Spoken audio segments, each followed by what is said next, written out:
Hello my dear student, आप सभी का स्वागत है हमारे चैनल डिजिटल ऑनलाइन क्लासेस पर। तो दोस्तों, आज हम जीएनएम फर्स्ट ईयर एग्ज़ाम की तैयारी करने वाले हैं, तो इसके एमसी क्वेश्चन देखने वाले हैं। तो दोस्तों, आज हम कोशिका विभाजन यानी सेल डिवीज़न के सबसे महत्वपूर्ण प्रश्नों को देखने वाले हैं। तो दोस्तों, वीडियो को करते हैं स्टार्ट। तो दोस्तों, अपना पहला सवाल है, पुरानी कोशिकाओं से विभाजन द्वारा नई कोशिकाओं के निर्माण की प्रक्रिया क्या कहलाती है। दोस्तों, पुरानी कोशिकाओं से विभाजन द्वारा मतलब पुरानी कोशिकाओं से विभाजन होकर नई कोशिका का निर्माण क्रिया क्या कहलाती है। तो दोस्तों, ये कहलाती है कोशिका विभाजन। ओके दोस्तों, तो ये कहलाती है कोशिका विभाजन। तो अपना ए सही हो जाएगा। तो दूसरा क्वेश्चन चलते हैं। कोशिका विभाजन को सर्वप्रथम किसने और कब देखा। तो दोस्तों, कोशिका का विभाजन को सर्वप्रथम विर्चाव ने 1855 में देखा था। ओके दोस्तों, तो अपना इस क्वेश्चन का आंसर हो जाएगा डी। दोस्तों, अगले क्वेश्चन की ओर चलते हैं। कोशिका विभाजन कितने प्रकार के होते हैं। दोस्तों, कोशिका विभाजन कितने प्रकार के होते हैं। दोस्तों, कोशिका विभाजन 3 प्रकार के होते हैं। असूत्री विभाजन, समसूत्री विभाजन, अर्धसूत्री विभाजन। तो दोस्तों, 3 प्रकार के होते हैं, असूत्री विभाजन, समसूत्री विभाजन और अर्धसूत्री विभाजन। ओके दोस्तों, तो अपना नेक्स्ट क्वेश्चन है, कोशिका विभाजन के प्रकार हैं। तो दोस्तों, कोशिका विभाजन के प्रकार हैं। तो दोस्तों, अभी मैंने बताया था, समसूत्री विभाजन, असूत्री विभाजन, समसूत्री विभाजन और अर्धसूत्री विभाजन। ओके दोस्तों, तो इसमें आएगा उपयुक्त सभी। दोस्तों, इसमें हो जाएगा अपना उपयुक्त सभी, तो डी आंसर सही। ओके दोस्तों, अगला क्वेश्चन है अपना, विकसित अविकसित कोशिकाओं जैसे जीवाणु, नील, हरित, शैवाल, ईस्ट, अमीबा का प्रोटोजोआ में होता है। दोस्तों, अविकसित जीव कौन सा होता है। दोस्तों, इस अविकसित होता है अपना असूत्री विभाजन। ओके दोस्तों, इसमें जीव नहीं होता है, तो अपना ए आंसर सही हो जाएगा। तो दोस्तों, अगले क्वेश्चन की ओर चलते हैं। मनुष्य में कौन सा विभाजन होता है।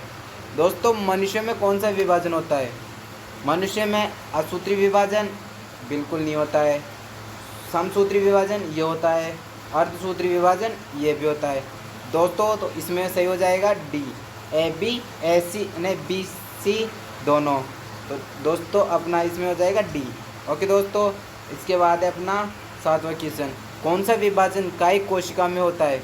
दोस्तों, इसमें आपको बताना है कि कौन सा विभाजन कायिक कोशिका में होता है। तो कायिक कोशिका में होता है समसूत्री विभाजन में, क्योंकि इसमें अर्धसूत्री विभाजन में दैहिक विभाजन कोशिका होती है। तो दोस्तों, इसमें दैहिक होता है और इसमें कायिक होता है। तो अपना इसमें हो जाएगा बी आंसर सही। ओके दोस्तों, तो अपना नेक्स्ट क्वेश्चन है, समसूत्री कोशिका विभाजन का कार्य क्या है।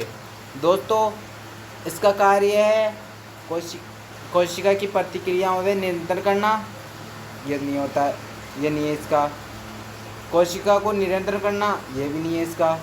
कोशिका की मरम्मत करना और जख्म भरना, ये इसका आंसर हो जाएगा, क्योंकि समसूत्री विभाजन अपने मरम्मत मतलब हमारे शरीर में समसूत्री का मतलब होता है अपने शरीर में चोट लग जाती है, उस पर जख्म भर जाता है, उस तरह वापस जैसा था वैसा का वैसा हो जाता है। तो इसमें मरम्मत करना और जख्म भरना इसका आंसर सही हो जाएगा। ओके दोस्तों, इसके बाद है अपना 9वां क्वेश्चन, कैंसर कोशिकाओं में सूत्री विभाजन की क्रिया कैसी होती है। दोस्तों, कैंसर निरंतर व असीमित, नियंत्रित व एवं अविकसित उपयुक्त दोनों उपयुक्त में से कोई नहीं। दोस्तों, इसका आंसर हो जाएगा अनियंत्रण व असीमित। ओके दोस्तों, इसके बाद अपना नेक्स्ट क्वेश्चन, किसमें पहले डीएनए का द्विगुणन और इसके बाद केंद्र तथा कोशिका द्रव्य का विभाजन होता है।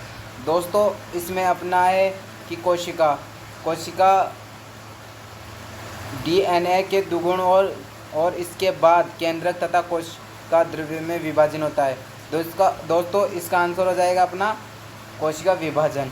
तो दोस्तों अगला क्वेश्चन है अपना, समसूत्री कोशिका विभाजन की खोज किसने की थी? दोस्तों समसूत्री कोशिका विभाजन की खोज वाल्थर फ्लेमिंग ने 1879 में की थी। ओके दोस्तों, अपना आंसर हो जाएगा ए। तो अगले क्वेश्चन की ओर चलते हैं। तो अपना क्वेश्चन है 12वां, वे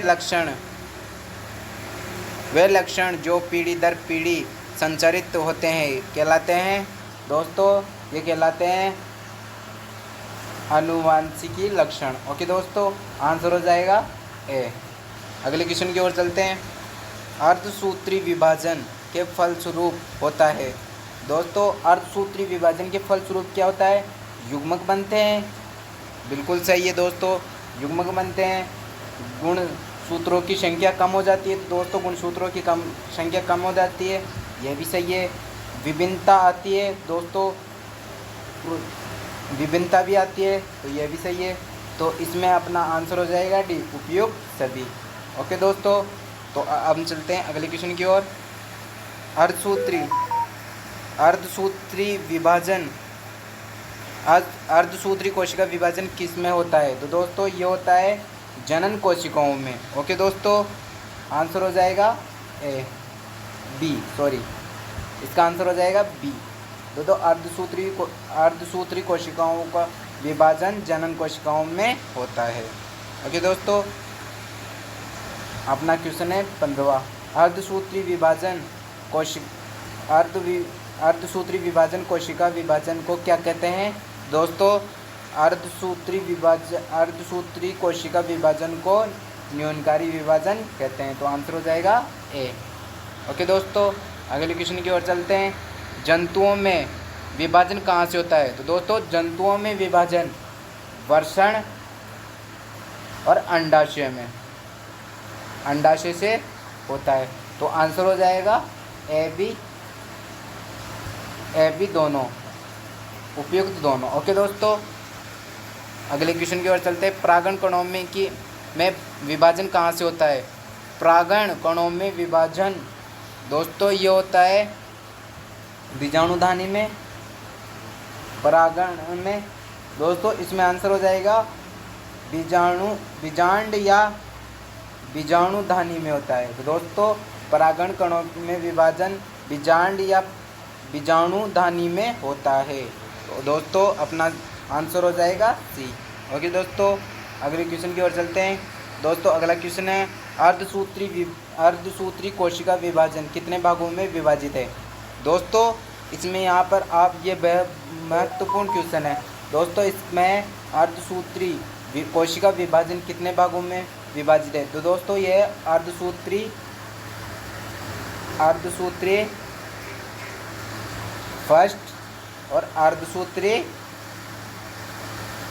सेकंड। तो दोस्तों ये दो भागों में विभाजित है। ओके दोस्तों, तो आंसर हो जाएगा अपना बी। ओके दोस्तों, अर्धसूत्री विभाजन दो भागों में विभाजित है। ओके दोस्तों, अगले क्वेश्चन की ओर चलते हैं।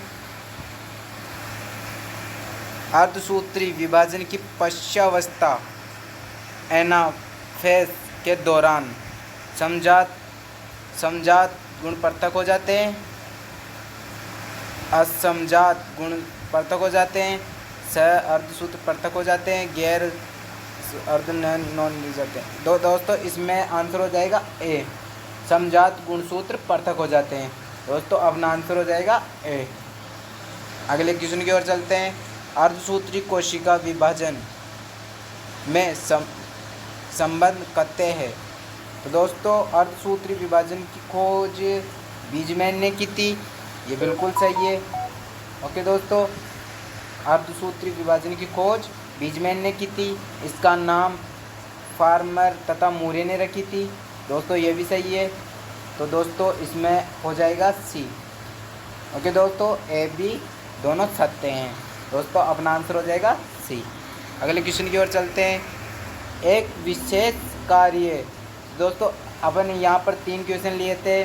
सेल स्ट्रक्चर के बारे में। दोस्तों ये 3 क्वेश्चन है, 21वां, 22वां, 23वां।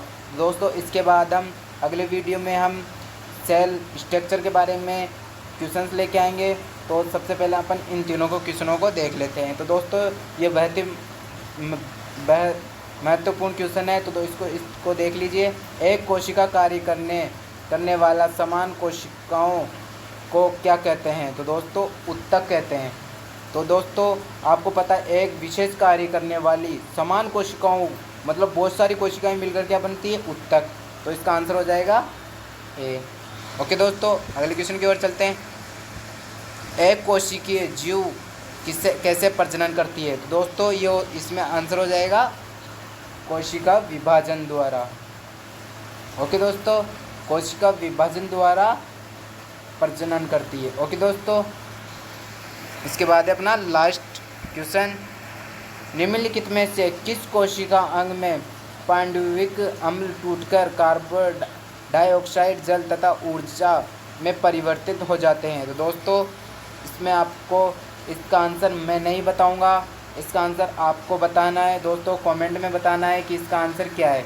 तो दोस्तों अपना वीडियो यहीं पर एंड करते हैं। तो दोस्तों अगले वीडियो में हम सेल स्ट्रक्चर के बारे में क्वेश्चंस लेके आएंगे। तो दोस्तों वीडियो को करते हैं end. Take care, bye bye, कल मिलते हैं।